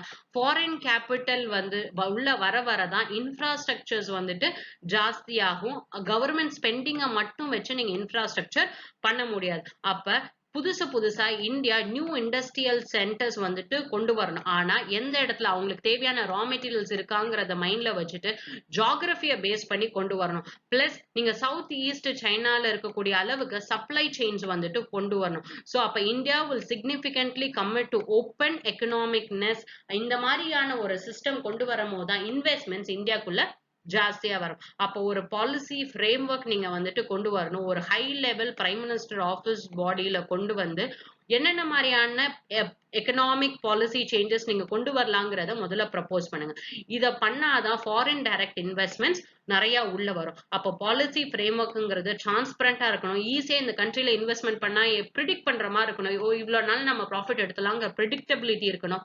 பிளஸ் இன்க்ரீஸ்டு கன்சல்டேஷன்ஸ் இருக்கணும். ஃபாரின் கம்பெனி ஸ்டேக் ஹோல்டர்ஸ் இந்த புதுசா நீங்க எக்கனாமிக் பாலிசிஸ் கொண்டு வரதுக்கு முன்னாடி இப்ப என்ன ஃபாரின் கம்பெனி இருக்காங்க, ஃபியூச்சர்ல யாரு கொண்டு வந்து இந்தியால இன்வெஸ்ட் பண்ணுவாங்களோ அவங்களோட நீங்க உட்கார்ந்து நிறைய பேசுங்க. இந்த மாதிரி பண்ணும் போதுதான் this will be provide a crucial role in determining India's foreign investment outlook அப்படின்னு சொல்லி. The next article that we'll read is a development that will hardly put India as ease. சரி, இந்த ஆர்டிக்கல் எதை பத்தி சொல்லியிருக்காங்க அப்படின்னு கேட்டீங்கன்னா ease of doing business report. அதாவது ஒரு இண்டெக்ஸ் வேர்ல்டு பேங்க் ஒவ்வொரு வருஷமும் ரிலீஸ் பண்ணுவாங்க. இந்த ஒரு கண்ட்ரில நீங்க இன்வெஸ்ட்மெண்ட் பண்ணலாமா, பிசினஸ் ஈஸியா பண்ணலாமா, அதுக்கான ரிப்போர்ட் இது. ஒவ்வொரு வருஷமும் ஆனுவலா கொடுக்கக்கூடிய ரிப்போர்ட். ஆனா 2020ல நாங்க ரிப்போர்ட் ரிலீஸ் பண்ண போறது கிடையாது. ஏன்னா நிறைய கண்ட்ரீஸ்ல இருந்து வரக்கூடிய டேட்டாஸ் வந்துட்டு இர்ரெகுலரா இருக்கு அப்படின்னு சொல்லியிருக்காங்க. ஆத்தர் வந்துட்டு இந்த மாதிரி இந்த வருஷம் கொண்டு வராதது ரொம்ப நல்ல விஷயம் தான். இந்த டேட்டாவை, அதாவது வேர்ல்டு பேங்க் இண்டெக்ஸ் வந்துட்டு இந்த வருஷம் கொண்டு வராதது it is a welcome move அப்படின்னு ஆத்தர் சொல்லியிருக்காரு. சரி, இந்த வெல்கம் மூவ் அப்படின்னு சொல்லியிருந்தா கூட இந்தியா இந்த ரிப்போர்ட் வராததுனால பாதர் பண்ணணுமா அப்படின்னு கேட்டீங்கன்னா எஸ் அப்படின்னு சொல்லிருக்காரு. ஏன் எஸ் அப்படின்னா இந்தியா ரைட் ஃப்ரம் 2014ல இருந்து அவங்களோட ரேங்கை இம்ப்ரூவ் பண்ணணும்னு நினைச்சிட்டு இருக்காங்க. எங்க நாட்டுல வந்துட்டு நீங்க பிசினஸ் பண்ணுங்க, ஈஸியா உங்களால பிசினஸ் பண்ண முடியும் அப்படிங்கிற மாதிரி ஒரு பிம்பம் வந்துட்டு கிரியேட் பண்ணிட்டே இருக்காங்க. எதுக்காக அப்படின்னு கேட்டீங்கன்னா எங்க நாட்டுக்குள்ள நிறைய இன்வெஸ்ட்மெண்ட் வரணும், எங்க நாட்டுக்குள்ள வாங்க நீங்க பிசினஸ் நல்லா பண்ணலாம் அப்படின்னு சொன்னா நிறைய பேர் இன்வெஸ்ட்மெண்ட்ஸ் பண்ணுவாங்க அப்படிங்கிறதுக்காக டு அட்ராக்ட் இன்வெஸ்ட்மெண்ட்ஸ் பேங்க்ல இந்த இதுல டார்கெட்டை வந்துட்டு இம்ப்ரூவ் பண்ணும், ரேங்கை இம்ப்ரூவ் பண்ணும். பிளஸ் இந்தியா வந்துட்டு மேக் இன் இந்தியா இனிஷியேட்டிவ்ல செட் பண்ணிருக்கக்கூடிய டார்கெட்ஸை அச்சீவ் பண்ணும். அப்படி என்ன சார் மேக் இன் இந்தியால டார்கெட் இது பண்ணிருக்காங்க அப்படின்னா மேனுஃபேக்சரிங் செக்டார்ல ஜிடிபி கான்ட்ரிபியூஷன் இப்போதைக்கு 16 to 17% தான் இருக்கு. அது 25% இன்க்ரீஸ் பண்ணும். செகண்ட், இந்த மாதிரி இன்வெஸ்ட்மெண்ட்ஸ் உள்ள வரும்போது கிட்டத்தட்ட 100 மில்லியன் ஜாப்ஸ் கிரியேட் ஆகும் பை 2022. இதெல்லாம் டார்கெட் வச்சிருந்தாங்க. இந்தியா தன்னோட ரேங்க் 2014ல 142 பொசிஷன்ல இருந்து 2019ல 63rd பொசிஷனுக்கு போயிட்டாங்க. ஸோ அப்ப கவர்மெண்ட் வந்துட்டு இந்த மாதிரியான ஒரு குட் ரேங்க் அப்படின்னு ஒண்ணு வந்திருக்கே, திஸ் இஸ் வெரி குட் அப்படின்னு செலிப்ரேட் பண்ணி நரேந்திர மோடியோட mantra which is minimum government maximum governance, அதாவது கவர்மெண்ட் வந்துட்டு நிறைய இன்டர்ஃபரன்ஸ் பண்ண மாட்டாங்க, நீங்க நிறைய எஃப்டிஐஸ் எல்லாம் உள்ள கொண்டு வந்துக்கலாம், ரொம்ப பெரிய பியூரோக்ராட்டிக் ப்ராசஸ் எல்லாம் இருக்காது அப்படிங்கிற மாதிரி.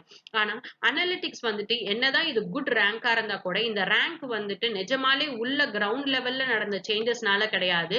இந்த இண்டெக்ஸை எப்படி கால்குலேட் பண்ணுவாங்களோ அதோட மெத்தடாலஜியே மாத்தி இருக்காங்க. அதனாலதான் இந்தியாவுக்கு இப்படி பயங்கரமான ரேங்க் கிடைச்சிருக்கு அப்படின்னு சொல்லியிருக்காங்க.